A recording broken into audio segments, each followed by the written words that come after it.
L'objet de cette communication, c'est dans la perspective du congrès d'investiture de la coalition Benno Bokk Yakaar qui est prévu le samedi 1er décembre 2018. Comme je vous ai dit, nous sommes des universitaires qui sont engagés depuis 2011. Le réseau a été créé en 2011 pour accompagner le président de la République. En 2011, à la même période quasiment, l'Alliance pour la République s'était retrouvée avec ses alliés pour porter sur les fonds baptismaux la coalition Macky 2012. Et nous avions investi à l'époque quelqu'un qui était dans l'opposition, le candidat Macky Sall. Aujourd'hui, nous sommes en 2018. On peut dire que c'est l'heure du bilan avant d'aller vers une prochaine investiture. Nous, les universitaires républicains, après examen de la situation, après vraiment une réflexion mûrie, nous sommes d'abord fiers d'avoir choisi depuis 2011 Macky Sall comme notre candidat. Parce que aujourd'hui, en faisant le bilan, nous avons vu que le président Macky Sall a fait des réalisations qui vont même au-delà de nos espérances. C'est pour cela que nous allons vous lister quelques-unes de ces réalisations qui font qu'aujourd'hui, nous sommes encore prêts à aller devant les Sénégalais pour investir à nouveau le président Macky Sall comme notre candidat pour l'élection présidentielle de 2019. Parmi ces réalisations, nous allons citer celles qui sont plus proches de nous, c'est-à-dire celles qui concernent l'université publique sénégalaise. Quand le président est arrivé au pouvoir en 2012, nous savions tous que notre université était en crise profonde, une crise qu'elle traînait depuis des décennies, depuis peut-être que le président était étudiant d'ailleurs. Il a tout de suite initié une concertation nationale sur l'enseignement supérieur. Cette concertation nationale avait abouti à des recommandations qui avaient donné lieu à 11 décisions de sa part. Parmi ces décisions, il y avait le fait d'allouer une enveloppe d'environ 300 milliards sur 5 ans aux universités publiques sénégalaises. Cela pour élargir la carte universitaire de notre pays, qui était concentrée sur la côte ouest, la côte atlantique, mais aussi pour améliorer les conditions de vie des enseignants-chercheurs, des personnels techniques, mais aussi des étudiants, des apprenants. Concernant l'élargissement de la carte universitaire, il est prévu la création, par exemple, de 45 instituts supérieurs d'enseignement professionnel à travers tout le Sénégal. Et on a déjà, par exemple, l'ISEP de Thiès, qui est fonctionnel, et d'autres ISEP vont bientôt fonctionner. Il y a eu la création de 3 nouvelles universités, l'université de Dakar, l'université de Kaolack et le centre universitaire de Kolda, entre autres. Il y avait des questions sociales qui étaient des questions qui étaient devenues vraiment source d'instabilité au niveau de nos universités publiques. C'était la réforme des grades qui opposait le syndicat autonome de l'enseignement supérieur et le gouvernement depuis une décennie. Cette réforme des grades est maintenant effective. Il y avait une autre question lancinante qui était source de problèmes entre les enseignants du supérieur et le gouvernement, c'était la question de la retraite. Aujourd'hui, les enseignants supérieurs, les professeurs des universités sénégalaises, quand ils vont à la retraite, ils gardent 70% de leur salaire. Et progressivement, ça devrait aller jusqu'à 85%. Donc cette question importante aussi est derrière nous. Il y a eu l'augmentation de la capacité d'accueil des étudiants au niveau des universités publiques sénégalaises. Il y a eu surtout une mesure sociale importante, c'est-à-dire la diminution des tickets de restauration et l'augmentation des bourses. Nous pensons que tous ces efforts ont abouti aujourd'hui, en tout cas, à une pacification de l'espace universitaire que nous souhaitons durable.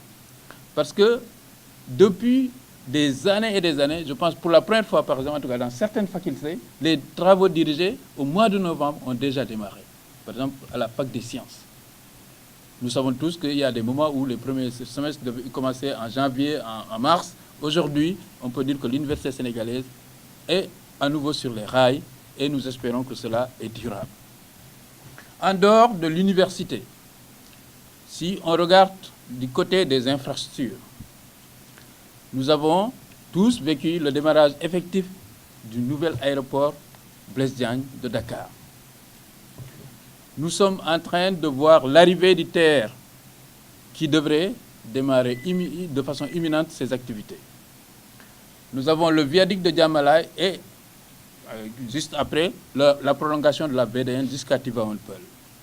Nous avons le pôle urbain de Diamniadio, l'autoroute Ila-Touba. Et pour vraiment magnifier le désenclavement de la Casamance, nous avons le pont de Farafenni qui va mettre toutes les capitales de la Casamance à presque 5 heures de voiture. Entre autres, ces routes sont accompagnées de pistes de production un peu partout et des routes à l'intérieur du pays. Nous avons aussi la route Saint-Louis, Podor, Ndioum, Bakel, qui est en cours de réalisation et qui est même réalisée, je pense, si j'ai bien compris, jusqu'à Ndioum. Au niveau de l'agriculture, grâce à une politique de modernisation efficiente, basée sur une subvention importante, jusqu'à hauteur de 60% du matériel agricole, un accompagnement des producteurs avec des semences en quantité et en qualité qui sont données à temps, notre agriculture a changé de visage. Nous avons maintenant abouti à un triplement de la production dans plusieurs filières, notamment le riz. Et nous pensons que cette production, on a constaté que non seulement elle augmente régulièrement, mais on pense que cela aussi, c'est durable, c'est-à-dire que l'agriculture sénégalaise est maintenant sur une bonne voie, une voie qui permet d'avoir une agriculture qui est productrice de céréales, mais aussi une agriculture qui est pourvoyeuse de richesses et porteur d'émergence. Parce que l'agriculture sénégalaise actuellement, elle est à elle seule, elle génère 16%, je pense, du taux de croissance de notre économie. En plus de ça, nous avons des projets structurants pour corriger l'inéquité qu'il y avait entre la région de Dakar et le reste du Sénégal. Nous voulons parler du PUDC, le projet d'urgence communautaire, qui a construit des centaines et des centaines de forages, des pistes de production, a distribué des moulins pour alléger les travaux des femmes, a électrifié des villages et des villages à l'intérieur du Sénégal. Nous avons le programme pour le PUMA, le programme d'urgence pour les zones frontalières. Vous savez que moi personnellement, je suis d'une zone frontalière et les Sénégalais avaient tendance même à aller se soigner dans les pays voisins ou aller même inscrire leurs enfants là-bas. Donc, grâce à ce programme qui a démarré, là aussi, ce qu'on voudrait, c'est que tout le monde se sente sénégalais, qu'il y ait un développement homogène de notre pays qui permet à tous les citoyens de se reconnaître dans ce que nous sommes en train de faire, c'est-à-dire, comme on a l'habitude de le dire, un Sénégal de tous et un Sénégal pour tous. Il y a le programme Promoville qui est en train de moderniser les villes sénégalaises, les villes de l'intérieur, avec des voiries modernes. Et tout cela contribue bien sûr non seulement à une bonne mobilité, mais aussi au développement de notre pays. Quant au volet social, nous avons la couverture maladie universelle. Nous avons les bourses familiales pour une prise en charge des couches vulnérables, les plus vulnérables. L'énergie, en 2011 jusqu'en 2012, nous avons tous vécu ici les problèmes de l'énergie, les délestages. Aujourd'hui, on peut considérer que ce problème est derrière nous. Mieux, on a une politique énergétique durable parce qu'elle est basée sur la mise en valeur de l'énergie solaire, qui est une énergie propre et abondante pour le Sénégal. Donc, nous pensons que là aussi, il y a eu des efforts énormes qui ont été faits qui méritent d'être soulignés. Au niveau de la santé, il y a eu des constructions de nouveaux hôpitaux dans quasiment toutes les régions du Sénégal avec un relèvement des plateaux techniques dans les hôpitaux existants. l'éducation nationale.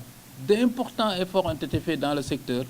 Ces efforts, nous pensons, sont gages, en tout cas de paix, dans l'univers de l'école publique sénégalaise pour permettre à tous les jeunes Sénégalais d'apprendre dans de bonnes conditions, parce qu'on sait que sans éducation, nous ne pouvons aller nulle part. Ce bilan est loin d'être exhaustif, mais voilà là quelques traits que nous voulions mettre en exergue pour vous dire qu'en tout cas, le réseau des universitaires, plus que jamais, est fier de porter devant l'opinion sénégalaise que notre candidat, c'est le président Macky Sall, eu égard à ce qu'il a fait et surtout par rapport à ce qu'on attend de la deuxième phase du plan Sénégal émergent.